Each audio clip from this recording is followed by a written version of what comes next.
Semuanya, semoga kalian semua sehat.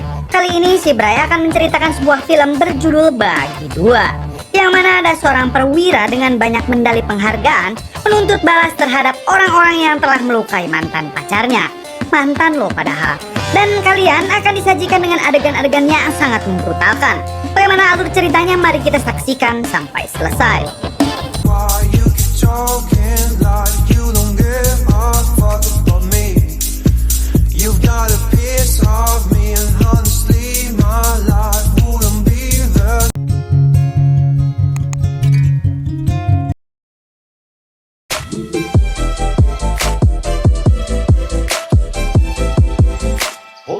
Di awal film diperlihatkan sebuah mobil yang berhenti di depan sekolah. Namun tiba-tiba dari belakang ada sekelompok orang bertopeng menghampiri dan menghajar orang yang ada di dalam mobil. Orang tersebut bernama Niha.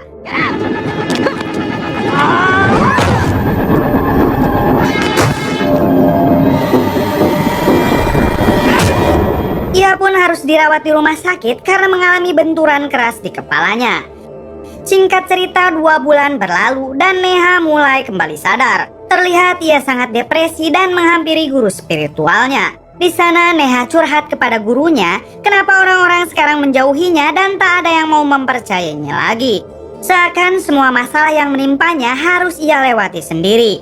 Sang guru spiritual menyarankan Neha agar Neha mengadukan semua masalahnya kepada Tuhan, serta terus berdoa kepadanya agar Tuhan mau membantu Neha melewati semua masalahnya.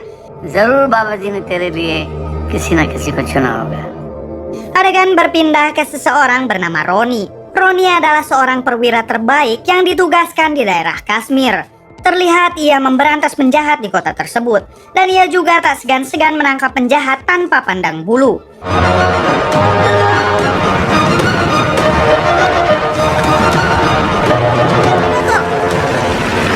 Suatu hari ia mendapat pesan dari mantan pacarnya kalau si mantan sekarang sedang mendapat sebuah masalah dan ia meminta tolong kepada Roni untuk membantunya. Setelah mengetahui hal tersebut, Roni meminta izin atasannya untuk mengambil cuti selama 7 hari. Mengingat Roni juga tak pernah mengambil cuti selama 4 tahun terakhir. Saat Roni dalam perjalanan, ia mengingat 4 tahun sebelumnya saat ia duduk di bangku sekolah. Ternyata waktu itu ia menyukai seorang perempuan bernama Neha. Namun karena kelakuan Roni yang tengil di depan ayah Neha, si ayah menyuruh Neha untuk menjauhi Roni. Stay away from this side. Ternyata Neha tak pernah memperdulikan perkataan ayahnya itu dan tetap menjalin hubungan dengan Roni. Setiap pulang kuliah ia selalu menghabiskan waktu bersama. Suatu hari Roni berjanji kepada Neha, apapun masalah Neha yang dihadapi suatu hari nanti, Roni akan membantu Neha bagaimanapun caranya. Roni dan Neha sempat menikah tanpa sepengetahuan sang ayah, hingga ayahnya mengetahui hal itu dan ia sangat tidak merestui hal tersebut. Adegan kembali ke masa kini. Roni datang ke sebuah kafe untuk menemui mantannya yaitu Neha. Ternyata mereka sudah 4 tahun tidak pernah bertemu lagi. Di sana Neha mengatakan kalau sekarang Neha sudah punya anak dan suami. Lalu Neha bercerita suatu hari ia sedang mengantarkan anaknya ke sekolah. Ia didatangi 2 orang pria bertopeng yang menghajar Neha lalu menculik anaknya yang bernama Ria. Dan sekarang Neha meminta tolong kepada Roni untuk menyelamatkan Ria anaknya. Karena cuma Roni satu-satunya harapan Neha untuk menemukan kembali anaknya. Dan Neha juga menagih janji Roni yang dulu akan membantu kapanpun Neha membutuhkan. Diketahui ayah Neha juga sekarang sudah meninggal. Please help me. I need your help. Setelah itu Roni pulang untuk menginap di sebuah hotel. Ia sangat bimbang tentang hatinya. Di satu sisi Roni kecewa terhadap Neha yang kini telah menikah dengan orang lain. Di sisi lain Roni juga tidak akan ingkar dengan janjinya untuk membantu Neha apapun masalah Neha. Esok harinya Roni yang membutuhkan kendaraan, ia datang ke sebuah showroom untuk membeli mobil. Pemilik showroom tersebut bernama Usman dan mereka pun berkenalan. Usman sangat menghormati dan mengagumi Roni karena Roni seorang tentara. Karena Usman berpikir seorang tentara adalah seseorang yang mulia yang mau menghabiskan hidupnya untuk menjaga negara. और गली-गली में उस्मान लंगड़े की कार है। Singkat cerita, Neha dan Roni bertemu kembali. Neha menaruh harapan kepada Roni untuk bisa menemukan anaknya kembali. Neha mengatakan kalau ia juga sudah melapor polisi, namun para polisi itu sudah 2 bulan belum juga menemukan petunjuk apapun tentang Ria anaknya. Sementara suami Neha yang bernama Sekhar, ia sudah sangat pusing karena Neha terus saja menanyakan anaknya. Roni yang penasaran, ia meminta Neha untuk kembali datang ke kantor polisi. यहाँ मैं उनसे बात कर सकता हूँ।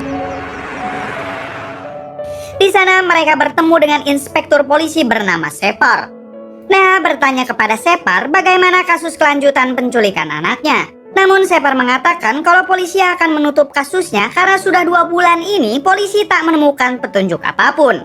Separ menyarankan Neha untuk mengikhlaskan saja anaknya dan membuat anak baru sambil menggoda Neha. Roni yang melihat itu tentu tak terima dan menghajar Separ serta para polisi yang ada di sana.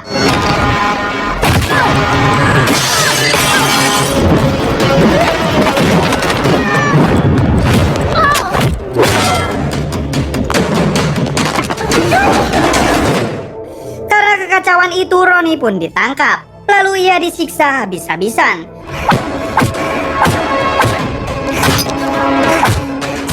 Sementara Neha disuruh untuk pulang karena Roni akan ditahan beberapa hari. Namun para polisi yang melihat identitas Roni sebagai seorang perwira, mereka pun langsung menghentikan penyiksaannya. Namun pada saat itu datang juga seorang komisaris polisi bernama DIG. DIG yang mengetahui kekacauan itu, ia bertemu dengan Roni. Di sana DIG menasihati Roni agar Roni lebih menghargai polisi walaupun Roni seorang perwira. DIG mengingatkan kalau polisi dan tentara harus sama-sama menjaga kedaulatan negara serta saling menghormati. Kemudian Roni pun dibebaskan. जिसका कोई इलाज ही नहीं हो सकता, जानता हूँ सर। और भाई साहब आप कौन हैं? भगवान। वो अपनी ड्यूटी भूल गया था। Esok harinya terlihat Roni dan Usman si pemilik showroom, ia mendatangi tempat sekolah Ria.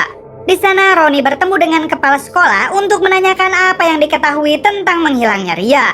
Anehnya si kepala sekolah mengatakan kalau pihak sekolah tak pernah mempunyai murid bernama Ria serta tidak pernah ada kejadian penculikan di area sekolahnya. फिर हुआ यहाँ पे। Ketika Roni keluar, ia melihat di depan sekolah itu ada sebuah gedung properti. Roni meminta si pemilik gedung untuk melihat CCTV karena 2 bulan lalu ada kejadian penculikan. Si pemilik gedung tak memperdulikannya karena Roni bukanlah seorang polisi. Setelah itu Roni menemui Neha. Ia bercerita kalau pihak sekolah tak mengenal nama Ria dan tidak ada kejadian penculikan di area sekolahnya. Neha menjawab pihak sekolah sengaja mengatakan itu karena mereka tidak ingin sekolahnya tercemar atas kejadian anaknya yang hilang. Lalu Roni meminta foto Ria untuk memudahkan pencarian. Dan Roni juga ingin bertemu dengan Sekhar suami Neha. Namun di sini Neha mengatakan ia tak mempunyai foto Ria di rumah. Neha juga mengatakan semenjak kejadian penculikan itu, suaminya jarang pulang dengan alasan bisnis di luar kota. Tiba-tiba mereka kedatangan adik ipar Neha. Neha langsung menyuruh Roni untuk bersembunyi. Adik iparnya bernama Suni. Diketahui Suni adalah seorang pecandu. Dan ia datang ke sana tak lain untuk mengawasi Neha atas perintah kakaknya yaitu Sekhar. Malam harinya saat Roni hendak ke hotel, Roni tak sengaja bertemu dengan teman-temannya waktu berkuliah dulu. Ia pun langsung diajak berpesta yang kebetulan pada waktu itu salah satu teman Roni sedang mengadakan pesta nikahan. Di acara tersebut tak sengaja Roni bertabrakan dengan seorang bernama Anantiagi. Saat melihat identitas Anantiagi yang jatuh, ternyata Anantiagi adalah seorang polisi dan Roni berniat memanfaatkan kartu identitasnya. Esok harinya Roni mendatangi gedung properti yang berada tepat di sekolah Ria. Ia datang ke sana dengan menyamar sebagai polisi Anantiagi dan meminta satpam itu menunjukkan CCTV kepadanya. Akhirnya satpam gedung tersebut mempersilahkan Roni untuk mengecek CCTV di sana. Lalu Roni mengecek CCTV pada tanggal 7 Februari yaitu di hari di mana Ria diculik. Anehnya di hari itu ada rekaman yang sudah menghilang yaitu pada jam 8 sampai jam 9. Satpam itu menjelaskan kalau pada saat itu para satpam dipersilahkan untuk pulang lebih awal. Saat Roni mengecek sehari sebelum kejadian, Roni melihat di CCTV kalau adik ipar Ria yaitu Suni datang ke tempat tersebut. Ia curiga kalau Suni terlibat dalam penculikan Ria. Lalu Roni memberikan uang cukup banyak ke satpam tersebut untuk segera menemukan penggalan rekaman yang hilang. तो दिखाने का क्या ले? जी बिल्कुल सर, जरूर. Di sisi lain di kantor polisi, mereka kedatangan ACP baru bernama Jono yang baru dipindah tugaskan ke kota tersebut. Tampilan Jono terlihat berbeda dengan polisi lainnya. Namun diketahui kalau Jono adalah seorang polisi bengis yang berhasil menumpas kejahatan di wilayahnya dulu bertugas. Lalu ia dipanggil oleh DIG selaku atasan Jono yang baru. Di sana DIG menyambut kedatangan Jono dan meminta Jono terus memberantas kejahatan. Sir एक सेल्फी हो जाए ये यादगार बनाने के लिए. खुद की ले रहे हो? थोड़ा ऐसे करते हैं sir. Kembali ke Roni, terlihat ia sedang membuntuti Suni dan anak buahnya. Roni sangat kaget ketika Usman si pemilik showroom ada di sana. Terlihat Usman memberikan sekantong narkoboy kepada anak buah Suni. Lalu ketika Roni berusaha mengikutinya, tiba-tiba ia ditodong senjata oleh anak buah Suni. Hingga terjadi perkelahian. Setelah berhasil menumbangkan mereka, Roni bertanya di mana Ria. Namun mereka mengatakan kalau mereka tidak tahu menahu tentang Ria. Lalu Roni menemui Usman di showroomnya. Kali ini Roni sudah tahu keterlibatan Usman dengan Suni. Roni bertanya siapa sebenarnya Suni. Usman menjawab kalau Suni adalah orang yang besar yang seharusnya Roni jauhi. Lalu Roni bercerita kalau dirinya sedang mencari seorang anak perempuan bernama Ria yang dicurigai diculik oleh Suni dan Ria sendiri adalah keponakan Suni sendiri. Usman mengatakan selama ini ia tidak pernah mendengar kalau Suni telah menyandra atau menculik seorang anak kecil. Apalagi itu adalah keponakannya sendiri. Kopi cantai. नहीं मैं जानता मैं. अरे तू दो को मारेगा उधर भी जाएगा. फिक्र हो रही है मेरी. Ketika Roni hendak masuk ke hotelnya, ia kedatangan Anantiagi dan meminta kembali kartu identitasnya. Anantiagi menjelaskan kalau ia adalah seorang polisi dari Mumbai yang sengaja berlibur di kota ini sekaligus menghadiri pernikahan saudaranya. तभी नहीं खुल रहा था. क्या बात है? मजा आएगा जब बैठेंगे तो भर्ती वाले साथ में. Lalu esok harinya, semua orang dikejutkan dengan tersebarnya surat kabar yang memberitakan tentang hilangnya Ria. Ternyata hal tersebut dilakukan oleh Roni dengan mengatasnamakan polisi Anantiagi. Berita tersebut terdengar juga oleh suami Neha yaitu Sekhar. Di suatu kesempatan Sekhar bertemu dengan Anantiagi, yang padahal orang yang ditemuinya adalah Roni. Roni berpura-pura menjadi Anantiagi. Di sana Roni bercerita kalau ia tak sengaja bertemu dengan Neha di kafe. Lalu Neha mengatakan kalau putrinya telah diculik dan ia hanya mencoba untuk membantu Neha. Di sini Sekhar membenarkan pada saat itu Neha mengalami perampokan dan ia mengalami koma 10 hari karena kepalanya mengalami benturan. Bahkan Neha yang pada saat itu sedang mengandung ia keguguran. Lalu dokter mendiagnosis kalau Neha mengalami PTSD, yaitu stres pasca trauma. Dan semenjak itu Neha selalu bertanya kepada semua orang di mana anaknya yang bernama Ria.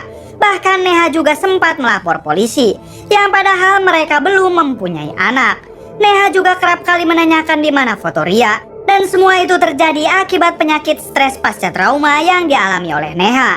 Di sini Roni tampak syok dan bingung atas semua pernyataan dari suami Neha. Ia merasa kecewa karena selama ini ia sudah habis-habisan membantu Neha. PTSD. Sorry Sheikh. Ketika hendak pulang, Roni dihubungi oleh satpam gedung properti kalau potongan rekaman yang hilang sudah ditemukan. Roni yang penasaran langsung bergegas ke sana untuk memastikan kalau Ria itu memang ada atau hayalan Neha saja. Saat mengeceknya, memang benar pada saat itu Neha dirampok, namun tak terdapat anak kecil di kejadian tersebut. Roni pun langsung bergegas untuk menemui Neha. Di sana Roni mengatakan kalau Neha mengalami stres pasca trauma, serta Neha dan Sekhar tidak sama sekali memiliki anak perempuan.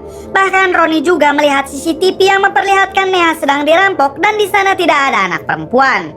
Neha menjawab kalau ia benar-benar mempunyai anak perempuan dan Sekhar memang sudah tidak peduli dengannya. Serta pada kejadian itu Neha mengaku kalau Ria anaknya bersembunyi di jok belakang. Roni kecewa kepada Neha dan membanting kunci mobilnya dan menganggap semua omongan Neha bohong.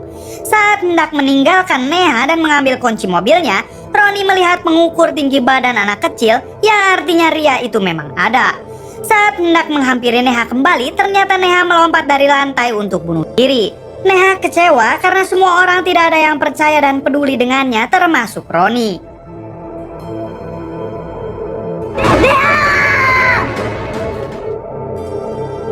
Akhirnya Roni pun pulang dengan rasa bersalah karena tidak mempercayai Neha. Esok harinya Jono datang ke rumah Sekhar untuk meminta keterangan tentang kematian istrinya yaitu Neha.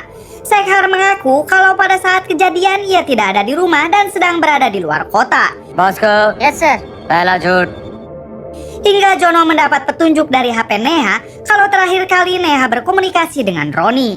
Lalu Separ juga mengatakan kepada Jono kalau Roni juga pernah datang ke kantor polisi dengan Neha dan membuat kekacauan dengan menghajar para polisi. Hingga Jono mencurigai kalau Roni telah membunuh Neha. Di sisi lain di hotel Roni, ia kedatangan Usman si pemilik showroom. Di sana Usman menyesal karena dulu tak memberitahu kalau Ria itu memang ada. Dan jika Usman waktu itu memberitahu, mungkin Neha masih hidup. Usman sempat melihat anak buah Suni sedang menyandranya. Ia sengaja tak memberitahu Roni karena ia takut dengan Suni yang akan membunuhnya jika berani membocorkannya. Di sisi lain, anak buah Sekhar menghampiri hotel yang ditinggali Roni. Saat Roni hendak keluar untuk mencari Suni, ia mendengar suara teriakan. Yang ternyata Anantiagi yang menginap tepat di samping kamar Roni telah tewas dibunuh. Roni keluar bersamaan dengan si pembunuh Anantiagi. Ternyata si pembunuh itu salah sasaran karena setahu Sekhar kalau Roni itu Anantiagi. Apa alasan Sekhar ingin membunuh Roni kita akan tahu nanti. Jono dan para polisi lainnya datang ke hotel itu untuk menangkap Roni. Namun mereka berpapasan dan tak sempat melihat Roni dan Usman keluar. Singkat cerita, Roni datang untuk menemui Suni. Yang pada saat itu Suni sedang ada di pesta bebas. Hingga di sana terjadi perkelahian.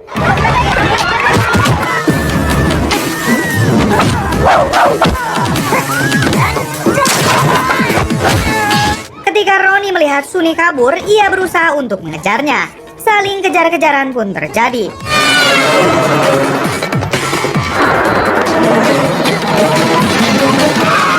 Hingga para pengendara di sana mengalami banyak tabrakan. Jono yang mendapat kabar tentang kekacauan itu, ia langsung datang dengan anak buahnya, lalu menangkap Roni dan Suni. Saat Roni di dalam sel, ia berteriak kenapa para polisi menangkap orang yang tidak bersalah. Lalu apa saja kerjaan polisi? Nilang. Police force की ले लेगा Mendengar hal itu, Jono menyuruh Suni untuk diam kalau tidak ingin giginya rontok. Sontak Roni pun langsung menantang Jono untuk berduel.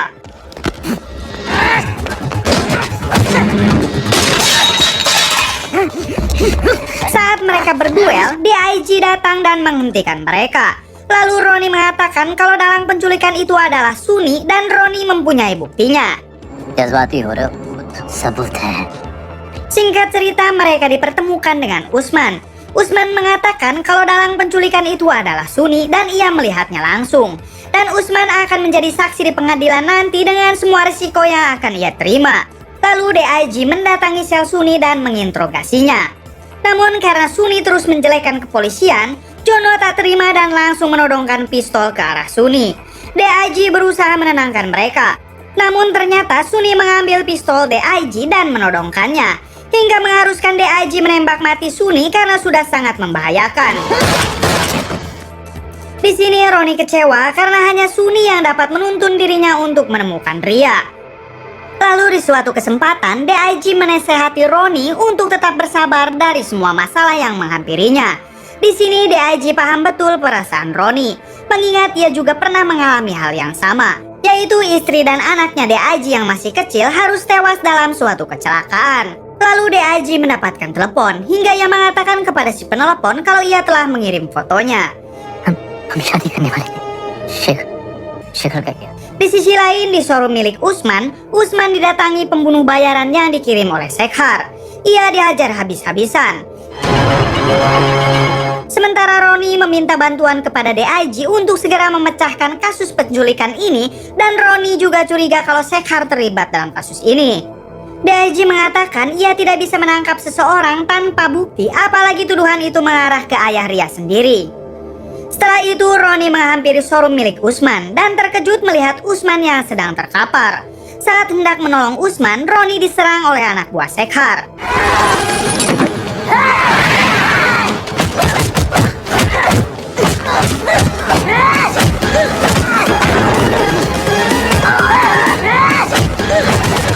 pada akhirnya Roni berhasil menumbangkan mereka, sementara Usman meninggal dunia. Lalu tak sengaja Roni menemukan ponsel milik anak buah Shekhar. Saat dicek, ternyata DIG terlibat atas kasus penculikan itu. Si pembunuh bayaran itu yang masih sekarat mengatakan kalau sekarang DIG sudah pulang ke rumahnya. Dan rumah DIG ada di tengah hutan. Namun Roni tidak akan sanggup ke sana mengingat rumahnya dijaga oleh puluhan tentara bayaran.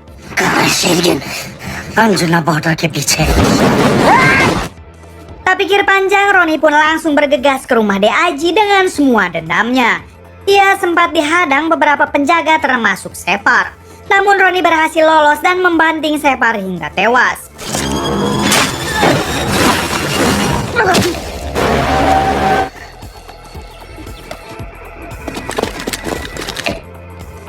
Di sini Roni membantai satu persatu anak buah DIG dengan cukup mudah. Di sisi lain ternyata Jono dengan para polisinya akan ikut terjun ke sana untuk memburu Roni. Lalu kolonel yaitu atasan Roni datang dan mengatakan biarkan Roni menyelesaikan urusannya. Karena ternyata di sini atasan Roni takut kalau tim kepolisian Jono akan dibantai Roni. Mengingat hutan adalah rumah bagi Roni dan Roni merupakan prajurit paling tangguh yang sering bekerja sendiri. आप किसी गलतफहमी का शिकार हो गए officer. Beralih ke Roni yang berhasil masuk ke gudang senjata lalu menghabisi anak buah DIG.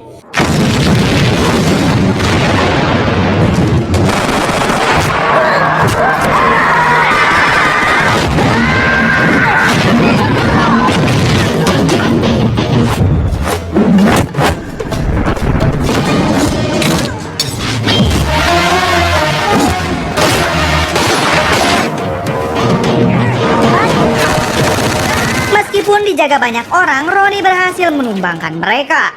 Karena mulai kewalahan, DIG memerintahkan untuk mengeluarkan helikopter tempur.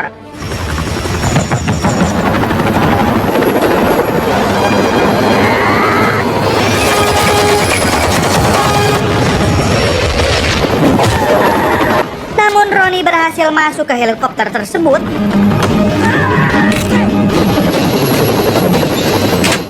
Singkat cerita, Roni sudah berhasil masuk ke rumah DIG, lalu membantai para penjaga di sana.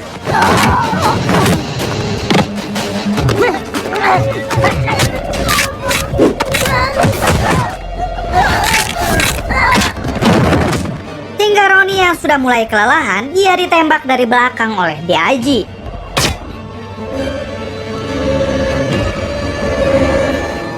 Lalu Roni yang sudah tidak berdaya, DIG mulai menceritakan semuanya. Kalau ia adalah seorang gembong yang bersembunyi di balik seragam kepolisian karena gaji di kepolisian tak cukup untuk menghidupi dirinya. DIG juga mengatakan kalau Ria masih hidup. Dan DIG juga sudah lama berbisnis dengan Shekhar. Jadi ketika DIG sedang mendatangi markas Shekhar yang dijaga oleh Suni adiknya, ia mendengar suara teriakan anak kecil. Ternyata di sana ada Ria yang hendak dibunuh atas perintah ayahnya sendiri.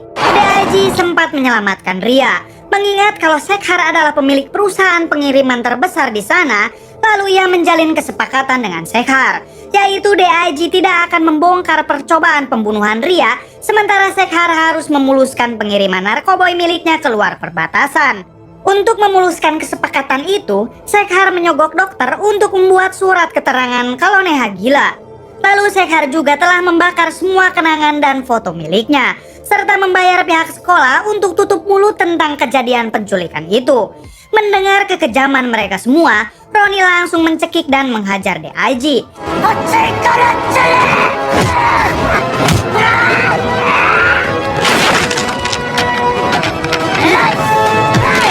Hingga DIG mempunyai kesempatan untuk menembak Roni. Pelan-pelan, Mas. Namun tiba-tiba DIG diberondong dari belakang hingga tewas. Ternyata orang yang memberondong tembakan itu adalah Jono. Jono mendengar semua percakapan Roni dan DIG. Lalu terlihat Ria turun dari tangga. Singkat cerita, ketika Roni sedang diobati di rumah sakit, terlihat di sana ada Jono. Jono menjelaskan saat ia sedang menginterogasi Shekhar, Shekhar mengatakan kalau ia sebenarnya mandul. Hal itu diketahui saat memeriksakan diri ke dokter. yang artinya Ria bukanlah anak dari Shekhar. Dan alasan itulah Shekhar merasa ditipu oleh Neha karena selama ini Shekhar menganggap kalau Ria adalah anak kandungnya. Hingga Shekhar berencana untuk membunuh Ria. Terungkap fakta kalau Ria sebenarnya anak Roni. Karena pada saat hendak mereka berpisah, Roni dan Neha sempat melakukan aha-aha. Lalu Roni pun menghampiri Ria. Ia berjanji kepada dirinya sendiri akan menjaga Ria yang tak lain adalah anak kandungnya sendiri. Saat Roni berada di dekat Ria, ia merasakan kehadiran Neha.